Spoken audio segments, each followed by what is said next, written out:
Hi guys, welcome to another video from Superba Krill. My name is Thomas, and today in this video we're going to be talking about skin health, the topic of skin, and how krill oil can positively impact our skin health.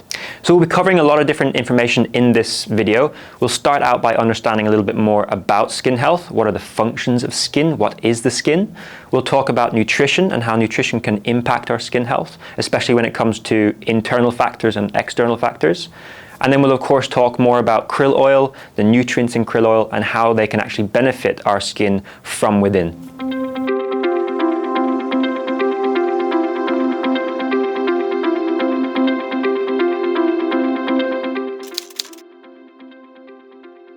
So what is our skin really, and what are the functions? You know, we see our skin every day, but we don't actually think that deeply about what is the skin and what is actually the function of the skin for our body and our health. So the skin is our body's largest organ. It covers us from head to toe.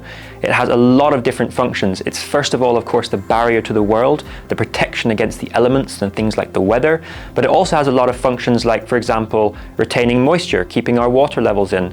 It protects against infection and bacteria, and it even regulates our temperature. So it's really important that we make sure that our skin is functioning properly so that overall we can be healthy on the inside and also on the outside.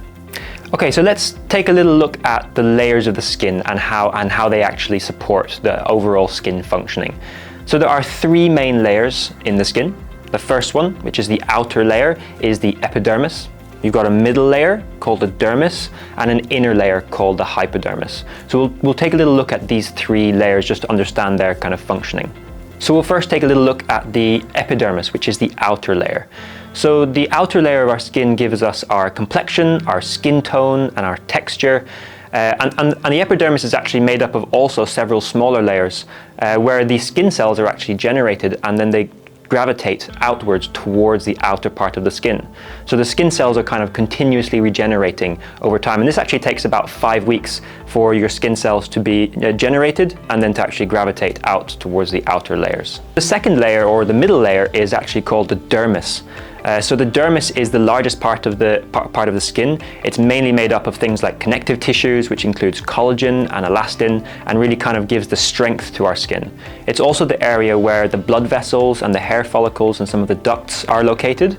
And these blood vessels here is actually bringing the nutrients to the outer layer of the skin, which is the epidermis. It's really important that we get those nutrients to all layers of the skin in order to have good skin health. So the third and final layer is the hypodermis. It's the most inner layer of the skin. It mostly contains fat and some connective tissue, and also, again, just like the dermis, contains blood vessels and ducts which help bring nutrients towards other parts of the skin. And it really aids as an insulator. The fat insulates our body, helps us stay warm, regulate temperature, and also aids as a shock absorber against impact. There are many different things that can impact our skin health, and these can be divided into either external factors or internal factors. So a lot of the external factors can be quite obvious, things like sunlight, UV rays, pollution, maybe even temperature change, going from hot to cold or cold to hot, that can impact negatively on our skin. And indeed, even certain types of cosmetics can actually have a negative impact on our skin health and the natural ability for our skin to regulate itself. Then there are internal factors, things such as genes.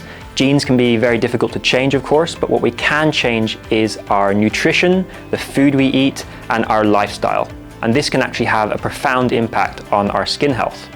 So the skin is of course made up of skin cells, as we discussed already, and skin cells need nutrients. They need vitamins and minerals in order to do their job properly and remain healthy. So it really all starts at the cell level. So what happens when our skin cells don't get enough nutrients? Well, one of the skin's most critical functions, as we discussed already, is the ability for it to maintain and regulate our water in our body, and the water in the skin is really important for skin function. Dry skin is one of the biggest concerns that people tend to have with their skin, and it's actually one of the first signs that maybe our skin isn't working as efficient as it could be. Reasons for dry skin can of course be numerous, but some of the main ones tend to be either not enough water, excessive water loss, and excessive water loss can actually be due to not enough nutrients in our skin cells. So often the first thing that we do is we apply moisturizers or creams, and these are topical. They act on the surface for a certain period of time. But the problem of dry skin actually comes from the inner layers of the skin, the inner layers of that epidermis, where those skin cells are generated.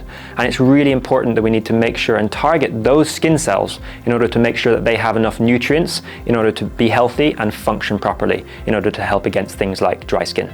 So how can krill oil supplements help support skin health? What are the nutrients in krill oil and what are their benefits for the skin? So krill oil can help maintain our skin hydration, it can help maintain skin elasticity and improve overall barrier function and really support the overall functioning of the skin. It really supports the skin from the inside out, and that is key. And the reason it does this is because of the nutrients in krill oil. So let's look at some of these nutrients and what are their specific benefits on the skin. So there are 4 main components or nutrients in krill oil which benefit our skin health. Phospholipids, omega-3 fatty acids, specifically EPA and DHA, choline, and of course astaxanthin. So phospholipids are a molecule that actually most of our body is made up of. Our skin cell membranes, our skin cells, the membranes around them are made up of about 60% phospholipids. So phospholipids are extremely important in the integrity and the structure of our cells, and they also control what enters and leaves the cell. Really important for skin cell health. They also help deliver nutrients to cells around the body, including our skin cells. So these skin cells are going to be able to better cope with different types of stressors, external factors and internal factors like we discussed earlier. Omega-3 fatty acids, EPA and DHA specifically, very important for skin function, maintaining both the hydration and also elasticity of the skin. Omega-3 is also very important in our body for modulating inflammation, which of course is very important for skin health. So choline is another nutrient in krill oil, very important nutrient. Choline has actually a lot of different functions in the body, not only for skin health, but also very important for brain health and also liver health. But when it comes to skin, choline can be converted into betaine.